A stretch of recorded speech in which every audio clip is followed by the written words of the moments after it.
শুনেও ভালো লাগছে, দেখেও ভালো লাগছে। এটা প্রচার হচ্ছে সব জায়গায়, খুব হচ্ছে। উনি ভোট এখন পারবো না বাবা, আমি কিছুদিন পরে করব। এই মেয়েটিকে নিয়ে করতেই আমাকে হবে। মেয়েটিকে তো আমার বুকের মাঝে রেখে দিয়ে গেল, শ্বশুর বাড়ির লোক তো নিয়ে যায় নাই। আপনি আপনার মেয়ে হ্যাঁ। মানে সংসার চালার জন্য আর কেউ নেই? না, আর সংসার চালাবার জন্য বড় ছেলে আছে, তো তার ছেলে আছে, মেয়ে আছে। লোকের দোকানে কাজ করে কতটুকু পয়সা পায় যে আমাদের দুজনে চালাবে? মানে কোন কষ্টের মধ্যে সংসার চলছে? সংসার চলে। যদি আপনাদের কেউ মানে সহযোগিতা করতে চায় তো সেখানে নেবেন? কেউ যদি সহযোগিতা করতে চায় আপনাদেরকে? নেব, নেব না কেন? ঠিক। আপনি কে? ওয়াইফ? আমার আপনার নাম? মহারানী কর। ভালো ছিল দাদু, আমাদের ভালো ছিল, খুব পরিচিত, খুব আমাদের ক্লোজ একদম সামনে সামনে। এখন উনি লোক ভালো ছিল, আচ্ছা, উনি শান্তপ্রিয় মানুষ না? শান্তপ্রিয়। ঠিক। আপনার নাম? উত্তম বরাক। আমাদের বন্ধুর মোড়ে প্রতিষ্ঠা বন্ধুর পর ওর কালকে শ্রাদ্ধ পার হয়ে গেছে। সে আমরা মোড়ে যত দোকানদার আছে, দোকানদার তার আত্মার শান্তির জন্য আমরা একটা নারায়ণ সভার আয়োজন করেছিলাম রাত্রিতে। আজকে মোটামুটি 1000-এর উপরে লোক খাওয়া দাওয়া হয়েছে। এটা কি আয়োজন আপনাদের কমিটি? আমাদের দোকানদার বন্ধুর মোড়ে সব দোকানদার মানে প্রচেষ্টাতেই হয়েছে এটা। সবাই পয়সা দিচ্ছে। বাইরের কোনো দোকানদার নেই, সব বন্ধন মোড়ের দোকানদারি। তো- বাইরের কোনো দোকান থেকে কোনো কিছু করা হয়নি। উনি তো মানে প্রথম থেকে এখানে মোড়ে দোকান ছিলেন, করেছিলেন। কেমন ব্যক্তি ছিলেন উনি? আজ পর্যন্ত কোনোদিন ঝামেলা কার সাথে কোনোদিন হয়নি। এমনি লোক হিসাবে খুব ভালো ছিল। আপনার নাম? সুভাষ গড়াই। আপনার? সমীর মিশ্র। না, ব্যক্তি ভালো ভালো ছিলেন দীর্ঘদিন ধরে, মানে উনি এখানে চায়ের দোকান করতেন, তা সেই হিসাবে ওনার নামে এই বন্ধুর মোড় হয়েছে। মানে এটা বিরাট বড় পাওনা একটা, উনি জীবিত বিরাট থাকতেই নাম। বিরাট পাওনা। আপনার নাম? তারকনাথ নাথ। উনি নেই, উনি একটা এমন ব্যক্তি ছিলেন যে আকাশবাণীর থেকে আমাকে ফোন করেছে। ওনার নেই? উনার নেই, আমার নম্বরে ফোন এসছেন যে হন্দুকরকে আপনি চিনেন? বলে দেখুন, আমি তো রঘুনাথপুরে 40 বছর ধরে আছি, 40 বছর তো ওনাকে দেখছি আমি।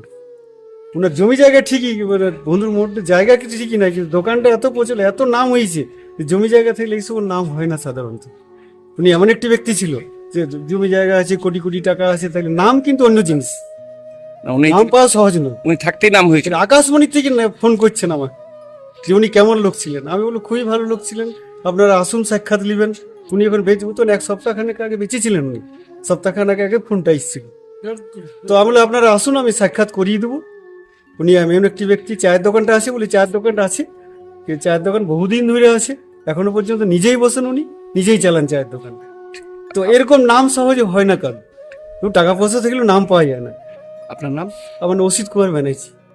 এই আমরা দেখতে পাচ্ছেন 3 জন বসে আছে, তার মধ্যে যে মাঝে যিনি আছেন উনি হয়তো আপনারা ছবিতে দেখে চিনতে পারছেন না, হয়তো অনেকে দেখেছেন।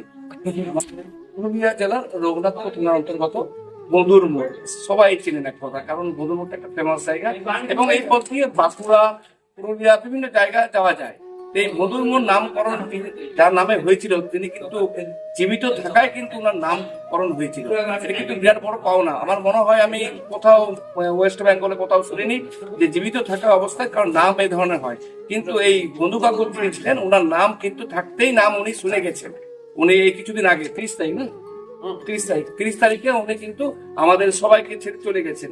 উনি কিন্তু অনেক কষ্টের মধ্যে ছিলেন, অনেক দুঃখের মধ্যে ছিলেন, তাও কিন্তু উনি মুখে হাসি মুখে কিন্তু নিজের সংসারকে চালিয়ে গেছেন।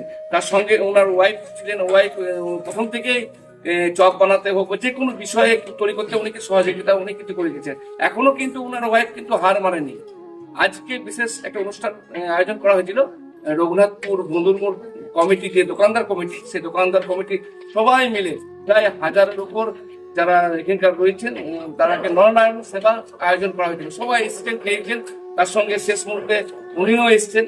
তো অবশ্যই উনি আবার হয়তো এই যে এখন চলছে সেই সমস্ত বাধা পার করে আবার হয়তো দোকান খুলবেন, চা করবেন, চপ খাবেন, সব পাবেন। কিন্তু অবশ্যই যারা খুব পরিচিত কাছের লোক, তাদের কাছে অনুরোধ করবো একটু পাশে এসে দাঁড়াবেন। বিভিন্ন ভাবে দাঁড়ানো শব্দটা আপনারা বুঝে নিতে হবে যে আমি কিভাবে বলতে করছি। সেই হিসাবে বলবো, আপনারা কারো মারফত দরকার নেই, ডাইরেক্ট আসবেন ভদুরপুরে, দোকানে না পেলে কাউকে খোঁজ করবেন, ওনার বাড়ি দেখিয়ে দিবেন।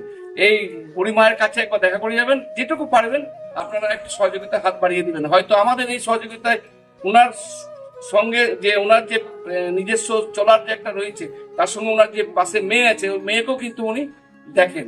এইটুকু এখানে যে দেখছেন আমার পাশে দাদা আছেন, দাদাও আছে, সবাই কিন্তু এই কমিটির সদস্য। সেইখান থেকে আমাদের একটা রঘুনাথপুর এলাকাবাসী হিসাবে আপনাদের কাছে আমাদের রিকোয়েস্ট। তো ভালো থাকুন, সুস্থ থাকুন, এইভাবে মানুষের পাশে থাকুন।